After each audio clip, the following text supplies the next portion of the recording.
Voltamos com o capítulo de número 6 do livro de Lucas. Diz assim: Aconteceu que, num sábado, passando Jesus pelas searas, os seus discípulos colhiam e comiam espigas, debulhando-as com as mãos. E alguns dos fariseus lhes disseram: Por que fazeis o que não é lícito aos sábados? Respondeu-lhe Jesus: Nem ao menos tendes lido o que fez Davi? Quando teve fome, ele e seus companheiros, vocês não leram? Como entrou na casa de Deus, tomou e comeu os pães da propiciação e os deu aos que com ele estavam, pães que não lhes era lícito comer, mas exclusivamente aos sacerdotes. E acrescentou-lhes: O Filho do Homem é Senhor do sábado. Sucedeu que em outro sábado entrou ele na sinagoga e ensinava. Ora, achava-se ali um homem cuja mão direita estava ressequida. Os escribas e os fariseus observavam-no, procurando ver se ele faria uma cura no sábado, a fim de acharem do que o acusar. Mas ele, conhecendo-lhes os pensamentos, disse ao homem da mão ressequida: Levanta-te e vem para o meio. E ele, levantando-se, permaneceu de pé. Então disse Jesus a eles: Quem vos parece? É lícito no sábado fazer o bem ou o mal? É lícito fazer o bem ou o mal no sábado?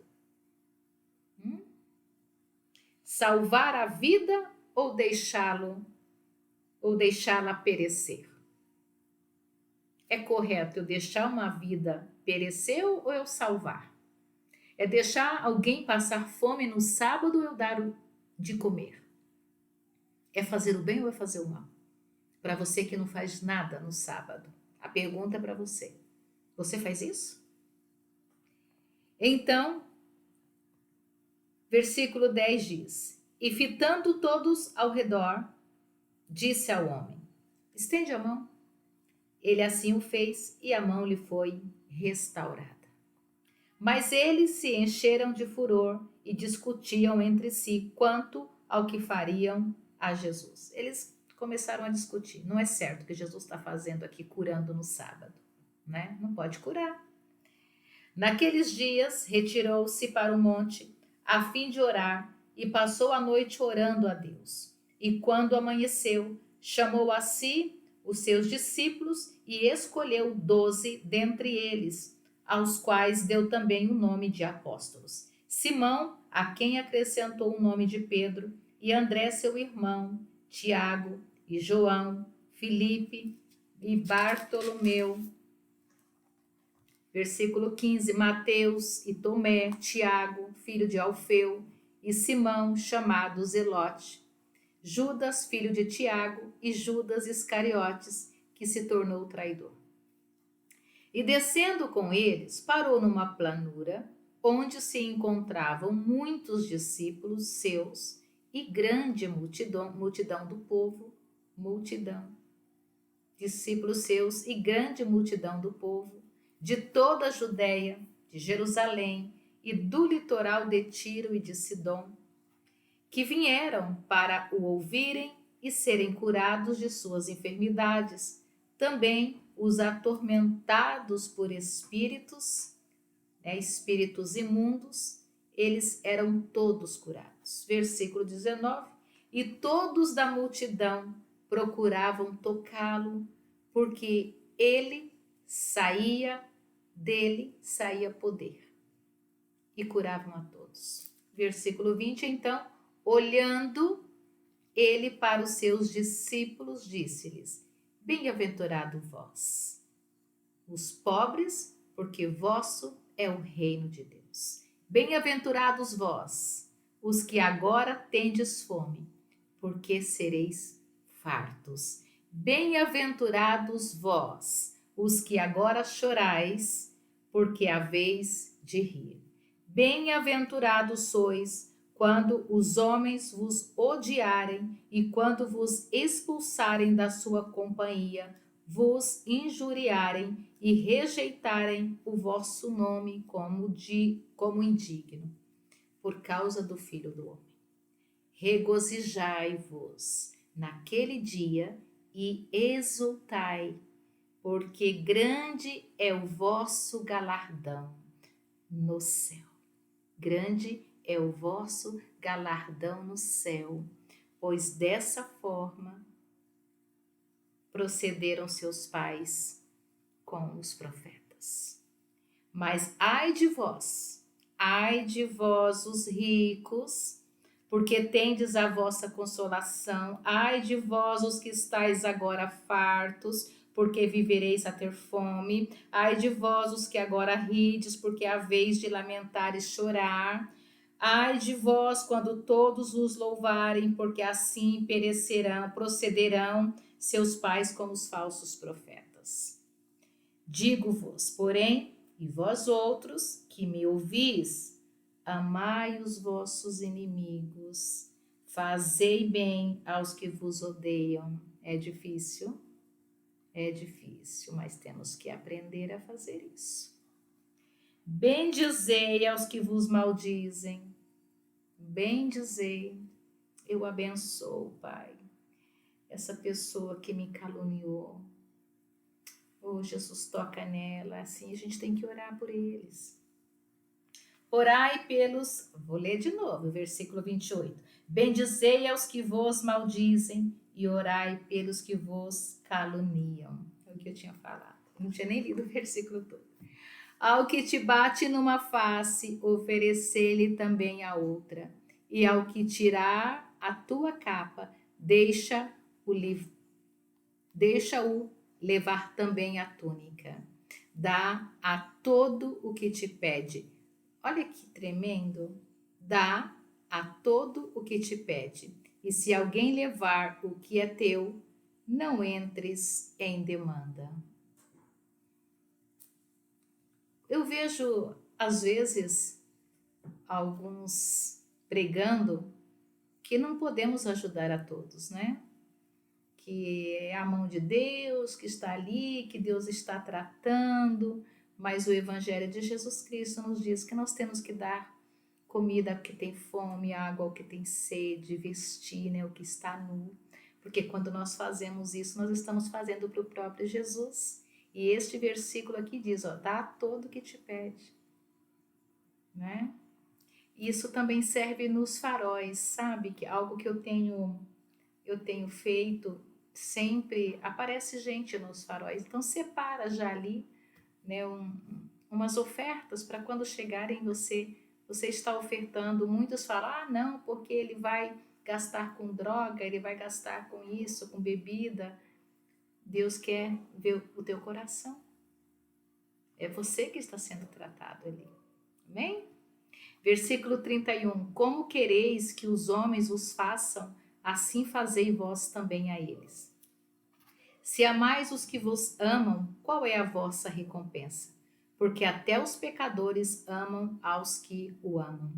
Se fizerdes o bem aos que vos fazem o bem, qual é a vossa recompensa? É fácil fazer o bem só para quem faz o bem para nós. Isso aí até o ímpio faz, não é verdade? Até os pecadores fazem isso. Até os pecadores fazem isso. E se emprestais àqueles de quem esperais receber, qual é a vossa recompensa? Também os pecadores emprestam aos pecadores para receberem outro tanto. Amai, porém, os vossos inimigos, fazei o bem e emprestai, sem esperar nenhuma paga. Será grande o vosso galardão, e sereis filhos do Altíssimo, pois ele é benigno até para com os ingratos e maus. Sede misericordiosos, como também é misericordioso vosso Pai. Não julgueis e não sereis julgados, não condeneis e não sereis condenados, perdoai e sereis perdoados. Dai e dar-se-vos a boa medida, recalcada, sacudida, transbordante, generosamente vos darão, porque com a medida com que tiverdes medido, vos medirão também. Propôs-lhes também uma parábola. Pode, porventura, um cego guiar a outro cego? Não cairão ambos no barranco? O discípulo não está acima do seu mestre. Todo aquele, porém, que for bem instruído, será como o seu mestre. Porque vês tu o argueiro no olho do teu irmão, porém não reparas na trave que está no teu próprio? Como poderás dizer a teu irmão: deixa, irmão, que eu tire o arqueiro do teu olho, não vendo tu mesmo a trave que está no teu?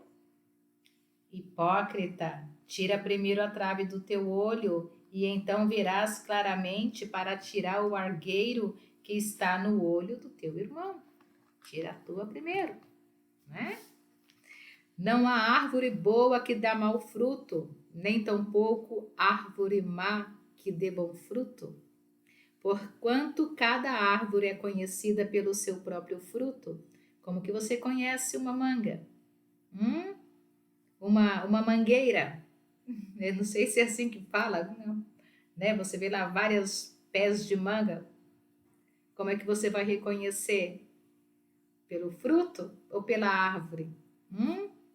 Porquanto cada árvore é conhecida pelo seu próprio fruto. Eu vejo uma manga ali, eu sei que é uma mangueira, não é verdade? Porquanto não se colhem figos de espinheiros, nem dos abrolhos, e vindimam uvas. Desculpa. O homem bom do bom tesouro do coração tira o bem, e o mal do mau tesouro tira o mal, porque a boca fala do que está cheio o coração. Por que me chamais Senhor, Senhor, e não fazeis o que vos mando? Todo aquele que vem a mim e ouve as minhas palavras e as pratica, não é só ouvinte. Ouvir é fácil, eu quero ver praticar. Ouvir é fácil, eu quero ver praticar. Eu vos mostrarei a quem é semelhante. É semelhante a um homem que, edificando uma casa, cavou, abriu profunda vala e lançou o alicerce sobre ela. A rocha, lançou o alicerce sobre a rocha, e vindo a enchente, arrojou-se o rio contra aquela casa e não a pôde abalar, por ter sido bem construída. Mas o que ouve e não pratica é semelhante a um homem que edificou uma casa sobre a terra sem alicerces. E arrojando-se o rio contra ela, logo desabou. E aconteceu que foi grande a ruína daquela casa. Versículo 49 que nós acabamos de ler. Finalizamos o capítulo de número 6 e nós vamos voltar com o capítulo de número 7. E eu quero fazer um pedido para você. Compartilhe esta palavra com alguém. Quando nós lemos a palavra de Deus, quando nós ouvimos essas boas notícias, porque há boas notícias aqui para nós, a nossa vida ela é transformada, a nossa mente começa a ser renovada. Então envie para uma pessoa que você ama e quando ela receber, ela vai saber que você tem um grande amor por ela. Que Deus te abençoe e até a próxima, se Deus quiser.